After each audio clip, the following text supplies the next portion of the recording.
Okay, I think this is part 5. Um, Again, if you've gotten this far, good on you. I feel for you. I guess you're starved for entertainment.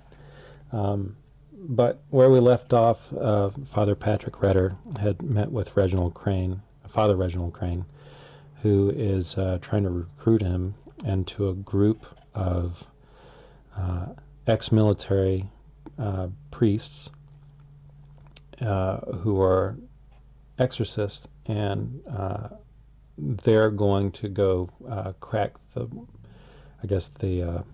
worst cases of, or deal with the most severe exorcisms. I mean, that's the best way to put it.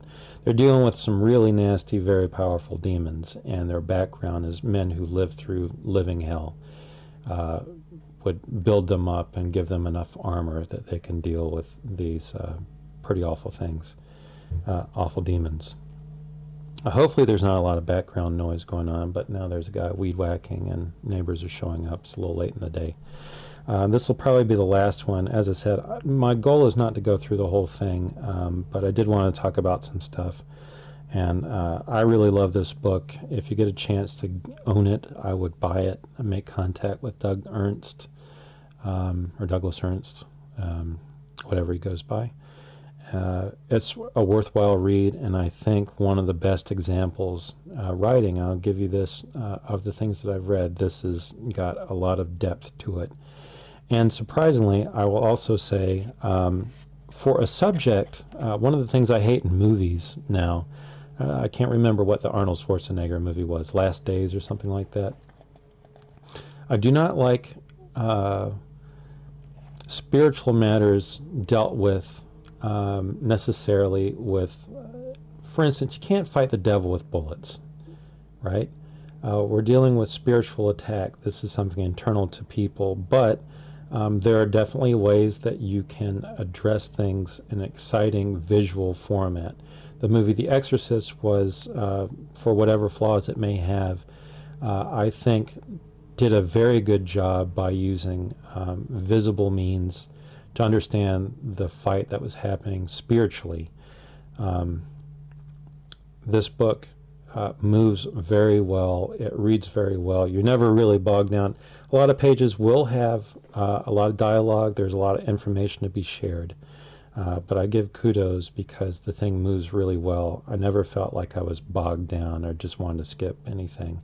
I think it's very well written. That being said, there's always room for improvement, and when I've come across things, I've tried to say what I thought could have been maybe a different choice that may have gotten a better result, or things that I thought could have been improved in other ways. But I think this is this is their first book working, this team. To my knowledge, this is Douglas Ernst's first proper comic book that he's tried to write, and for a first time out, this is very successful in my mind. So picking up, we're learning some of the background of the Soulfinders and some of the things going against them. And Father Retter has already been subject to demonic oppression. This is the way I would describe it. The demons are already messing with him because they know that he is now a combatant against them. And he is in the midst of giving a mass, and we find that the demon, I imagine this is Blackfire himself, or one of his agents, is then taken the form of Father Patrick's father, who is a police officer gunned down in the line of duty, who cannot then go but so far into the church, but is messing with the mind of our Father. Not our Father, but Father Patrick here. And we get to see some real creepy things going on. And one of the other things I wanted to get to, I think this will wind up being the last part. There's always other things I would want to talk about, but again, buy this book. I'm not going to go through the whole thing as much as I would like to, but I think it would be best if you got it for yourself and enjoyed it for yourself. But we get to meet Father Patrick's family. His mother is dying of cancer. His sister and he are a bit estranged, it makes it out to be. And I think there's some real nice moments, good writing and good acting, I will say, too. And as he's going home, although I will say, I don't know what the architecture in Maryland would be like. I assume that this is a form of an arts and crafts house. Again, as an artist to another artist, I know you got... Tim Lim is a prolific artist. He seems like he's working on 13 things, 15, 17 at a time. And it's, I don't want to feel like I'm piling on, but I understand that this is a house. I wish it were something that looked more like a house that I would expect to see, probably an arts and craft, a Sears Roebuck style house, I think is what was being attempted. It looks maybe functionally more easy to draw, although the fence is looking like it's been very not kept up, and I think that's also, again, and the same thing where I'm going to bust you about, I wish this house looked more like a real house, that there are details in it that serve the story really well. So even though I may have this as a kind of a quote-unquote minor complaint, for a very busy guy, I get the fact that you're trying to turn out pages. You do express that there is a certain degree of neglect that's been happening with our Father Patrick coming back to the home. I don't know when the last time he was there. And of course, as he walks up, we have a sight line for the tree where he had his boyhood tree house, or his platform that he was just, remembering in his demonic attack. And we have these fall leaves coming down, falling. And this is great nods to the state of his mother, who's very much nearing the winter of her life, the end. I think this is, again, I'm going to knock you on this, but this is poetic storytelling and very functional to the end. So this is really well thought out. So kudos on that to Tim Lim. I just, sue me for one. Well, don't sue me, please. I don't have any money, but I just would like a little more. That's really what it comes down to. But I'm going to read a little bit of this, and because I think this is done very nicely. As we again see, Retter household, 1:38 p.m. Father Patrick's coming up to the house and looking around. Remembers the point of where he hid out when his father died, and I think in some ways too, maybe in the back of his mind, was his first confrontation in real respects with the demon. And of course you have this motif of the falling leaf. Patrick, you look horrible. Is there something wrong? Hi, Mom, just some stress from work. You're not the one with ovarian cancer. Doesn't the church have a magical blessing for people like me? Mom, kidding. A dead woman walking should be allowed to keep her sense of humor. Click. Well, well, well. Look who decided to show up. Nice seeing you around for a change, Pat. Nice to see you too, Danny. So, I gotta ask, what was... Sorry, gotta look at this thing. So I gotta ask, what was up with you breaking up that Halloween party at the library? That's not what happened. I was helping the LCPD with a case.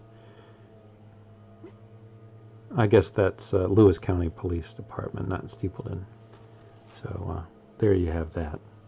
LCPD. Funny, ironic that the guy who wants others to buy into organized religion can't even organize his own life. Danny, you always...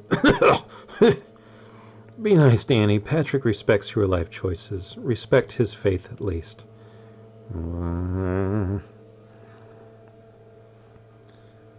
I'll visit again soon, Mom. I love you. Love you too, Danny. I'm just glad to see my little boy when I can.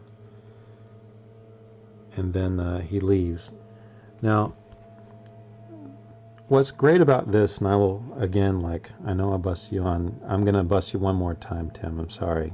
You got some, two places here where I'm going to call them bookends. In between the bookends, I think there's beautiful storytelling, great acting, great caricatures even. You know, his Father Patrick's sister and is depicted, you know, she's got a, you can tell she's probably, whereas Father Pat, without being said, because he's a priest, you would think of him as being more conservative, and because of the peace sign. I mean, it's easy coding, and also with a lot of the earrings and stuff, and that sort of cocked attitude, you know, she's probably any number of SJW stereotypes, but at the same time, they have an interesting family dynamic. Obviously, you know, her, should I say, their mom cracking them about the magical blessing and things like that. There's a strain happening within this. Father Patrick is definitely the odd man out in the family dynamic, and there's tensions and stresses here that'll come into play. But like a lot of families, you have these dynamics, and as I say, with the tension of their mom dying of cancer, it being a focal point, a stress point by this family, at the same time splintering apart but coming together. That's a great character moment that pays off in a lot of different ways in the rest of the book. Now, I will say that this is a fun little aside. Anyone who's watched Stallone and Cobra is aware of what this car looks like. That being said, I don't know how big Father Reginald is supposed to be, but let's see if I can get this in. But the perspective in this case looks a little wonky, and I don't mean in the intentional way like I think was done in the establishing shots. And also the architecture. I mean, maybe there's evidence for it, but it doesn't really quite look like any architecture I'm familiar with. Again, it's a thing. It's with me. I know I can appreciate that there's such quality going on here that, generally speaking, I would look past this. But this being such a little wink and a nod to Cobra and a little fan service, and that there's a sort of a wonkiness going on with the scale relationship and some of the other things. It also looks like, too, like the like a boss meme, sunglasses coming down. I don't know. I just think it could be a little stronger. Not to get on you too much, because, as I said, the storytelling, the acting is really well done here. I just wish that that was a little better.